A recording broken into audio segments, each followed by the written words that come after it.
आज मैं आपसे रामचरितमानस की एक चौपाई पे चर्चा करने जा रहा हूँ और उसका सही भावार्थ क्या है वह आपको बताने वाला हूँ।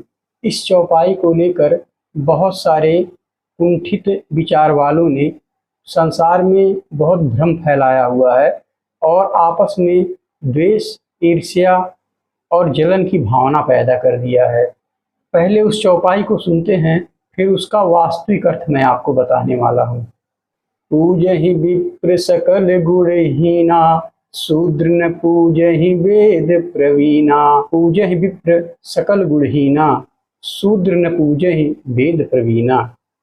अब इसका सीधा सीधा सा अर्थ सब लोग लगाते हैं कि ब्राह्मण सभी गुणों से हीन है तो भी पूजनीय है, और शूद्र अगर गुणवान भी है, सभी गुणों से भरा हुआ है, तो वो पूजा के योग्य नहीं है।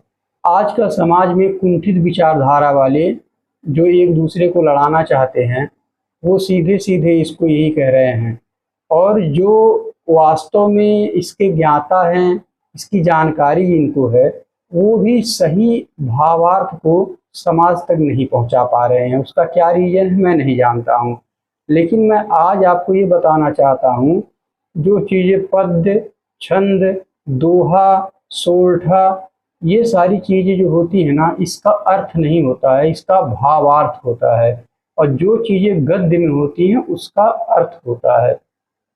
यहाँ तुलसीदास जी की भावनाओं को समझना चाहिए।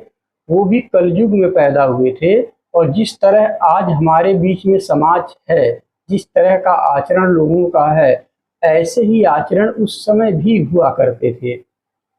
इसीलिए तुलसीदास जी ने जो लिखा है वो बहुत ही सही लिखा है, सिर्फ उसे समझने की फेर है। मैं आपको समझाता हूँ। पूजहि विप्र सकल गुणहीना। सबसे पहले आपको ये समझना है कि विप्र किसे कहते हैं। विप्र में मतलब ब्राह्मण किसे कहते हैं। ब्राह्मण वो होता है जो ब्रह्म का ज्ञान रखता हो। ब्राह्मण वो होता है जो धर्म द्वारा बताए गए रास्ते पे चलता हो, और ब्राह्मण वो होता है जो धर्म द्वारा निर्धारित किए गए कर्तव्यों का पालन करता हो। अब मैं आपको बता रहा हूँ, जिस ब्राह्मण की बात तुलसीदास जी कर रहे हैं वो ब्राह्मण कौन? वो ब्राह्मण जो दोनों टाइम संध्या बंधन करता हो, जनेऊ धारण करता हो, शिखा रखता हो, तिलक लगाता हो, सूर्य को जल देता हो, भगवान शिव को जल अर्पण करता हो, ब्रह्म के बारे में जानता हो, ब्रह्म की विचारधाराओं को मानता हो, उसे ब्राह्मण कहते हैं। अब यहाँ पे गुणहीन होते हुए भी पूजा के योग्य क्यों बताया तुलसीदास ने? तो उसके बारे में बता रहा हूँ कि वो ईश्वर द्वारा निर्धारित, वो शास्त्रों द्वारा निर्धारित अपने कर्मों का, अपने कर्तव्यों का पालन कर रहा है, इसलिए वो ब्राह्मण है। और अगर वो अपने कर्तव्यों का पालन कर रहा है, वो झूठ नहीं बोलता है, वो असतभाषी नहीं है, वो मदिरा और शराब का सेवन नहीं कर रहा है, वो सत्य का आचरण कर रहा है, वो वे विचार नहीं कर रहा है, ऐसा व्यक्ति पूजनीय होता है। अब उसमें जो गुण और दोष की बात आई है उसकी चर्चा करते हैं। अब ये अपने कर्मों को ईमानदारी से करते हुए ईश्वर की आराधना कर रहा है, वो ब्राह्मण है। उसके अलावा अब जैसे एक ब्राह्मण है, उसको वेद पढ़ने तो आ रहा है, वो पढ़ ले रहा है, या अगर वो पढ़ा लिखा नहीं है बहुत ज़्यादा, या पढ़ा ही नहीं है, अनपढ़ है, तो भी वो वेदों को पढ़ नहीं सकता है, वो जो है शास्त्रों को पढ़ नहीं सकता है। और इतने बड़े शास्त्र हैं जिनको वो समाज में जो है, समाज के लोगों के बीच में उन्हें समझा नहीं सकता है, उसकी शिक्षा नहीं दे सकता है। तो ये है गुण। तो तुलसीदास जी का ये कहना है कि भले ही उसके अंदर ये सारे गुण ना हो, वो शास्त्रों का ज्ञाता ना हो, वो शास्त्रों को समाज के बीच में प्रेषित ना कर सके, वो जो है बहुत अच्छा, बहुत सुंदर कथा ना करता हो, लेकिन ब्राह्मण का जो कर्तव्य है उसका वो पालन कर रहा हो, तो वो पूजनीय है। और अब आगे अगर वो ब्राह्मण के कर्तव्य का पालन नहीं कर रहा है तो वो पूजनीय नहीं है, कितना भी बड़ा ज्ञानी है। दूसरी तरफ उन्हें बोला, शूद्र न पूजहि वेद प्रवीणा। तो अब आप यहाँ पे तुलसीदास जी के भावों को समझिए कि शूद्र कौन है। शूद्र वो है जो ईश्वर द्वारा निर्धारित, धर्म शास्त्रों द्वारा निर्धारित अपने कर्तव्यों पे नहीं चल रहा है, अपने कर्तव्यों का पालन नहीं कर रहा है, जो मांस का मदिरा का सेवन करता है, जो जुआ खेलता है, जो व्यभिचार करता है, जो दूसरे के धन का हरण करता है, जो बेईमानी करता है, उसे शूद्र कहते हैं। अब आप देखिए समाज में आज भी आपके सामने बहुत सारे ऐसे लोग होंगे कि ये जो मैंने बताया जो आचरण नहीं करना चाहिए, ऐसा आचरण करते हुए भी लेकिन उनकी बुद्धि बहुत कुशाग्र है, तेज है। वो अगर आप उन्हें गीता रख देंगे तो वो बहुत अच्छे से उसका अध्ययन करके और आपको उसका खूब अच्छे से अर्थ समझा देंगे। वो शास्त्रों का भी ज्ञान रखते हैं, आपको शास्त्र के बारे में भी अच्छा बताएंगे। वो बहुत बुद्धिमान होंगे, वो रहते हैं, बट किसी भी अच्छाई का आचरण नहीं करते हैं। वो शास्त्रों में जो लिखित है आचरण करने के लिए वो नहीं करते हैं, वो अपने कर्तव्यों का पालन नहीं करते हैं। ज्ञान तो है उनमें लेकिन आचरण शुद्ध नहीं है। तो ऐसे लोगों को तुलसीदास जी ने शूद्र की परिभाषा दी है।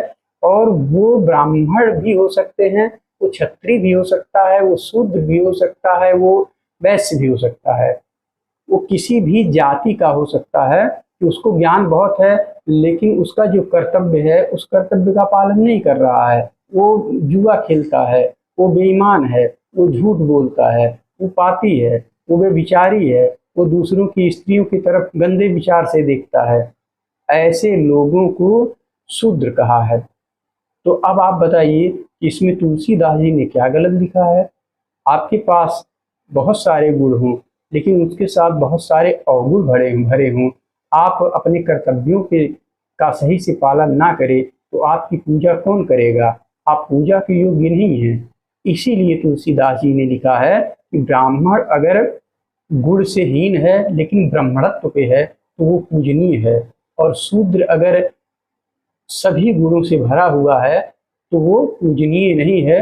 अब अगर आपके समझ में ये बात आ गई हो और आपको कोई भी समझाने की कोशिश करे कि तुलसीदास ने गलत लिखा है, शूद्रों की बुराई की है, ब्राह्मणों की बड़ाई की है, तो ऐसा नहीं है। तुलसीदास के इस चौपाई के अनुसार ब्राह्मण वही है जो ब्राह्मणत्व का पालन करता है, न कि ब्राह्मण जात में जन्म लेके वो ब्राह्मण है। वो मांस खा रहा हो, शराब पी रहा हो, झूठ बोल रहा हो, व्यभिचार कर रहा हो, असतभाषी हो, वो ब्राह्मण नहीं है। और रही बात शूद्र की, तो अब आप समझ लीजिए कि शूद्र कौन है। जो शास्त्र द्वारा निर्धारित किए गए कर्तव्यों का पालन नहीं करता है, जो व्यभिचार करता है, जो जुआ खेलता है, जो मदिरा पान करता है, जो बेईमान होता है, उसी को तो यहाँ तुलसीदास जी ने शूद्र कहा है। तो अब जातियों में इसे नहीं बांट सकते हैं कि कौन सी जाति वाला शूद्र है, और आपको यही भ्रम फैला के एक दूसरे को आपस में लड़ाने का काम किया जा रहा है जिससे सनातन धर्म कमजोर हो। आप लोग इसको अच्छे से समझें, और जो मैं समझा रहा हूँ यही सत्य है, और कभी भी आपस में आप लोग उलझे नहीं। अगर आपको किसी भी चौपाई को लेकर कहीं भी ऐसा लगता है कि तुलसीदास जी ने गलत लिखा है तो आप मुझसे मेरे पास कमेंट करके उस चौपाई का अर्थ पूछ सकते हैं। मैं आपको सही चौपाई का जो सही भाव और सही अर्थ है वो मैं आपको बताऊंगा, और आपके अंदर जो लोग गंदगी डालने वाले हैं, जो वैमनस्यता फैलाने वाले हैं, उनकी नहीं चलेगी अगर आप हमारी सुनेंगे तो ध्यान से। तो आगे से आप किसी के भी बहकावे में ना आए, और अगर आपको मेरा विचार, मेरा भावार्थ अच्छा लगा हो तो इस वीडियो को खूब शेयर करें जिससे पूरे समाज को यह वीडियो देखने को मिले और पूरा समाज इससे जो है लाभान्वित हो। और कमेंट बॉक्स में कमेंट जरूर करें कि यह वीडियो आपको कैसा लगा, और अगर अच्छा लगा तो एक लाइक जरूर करें।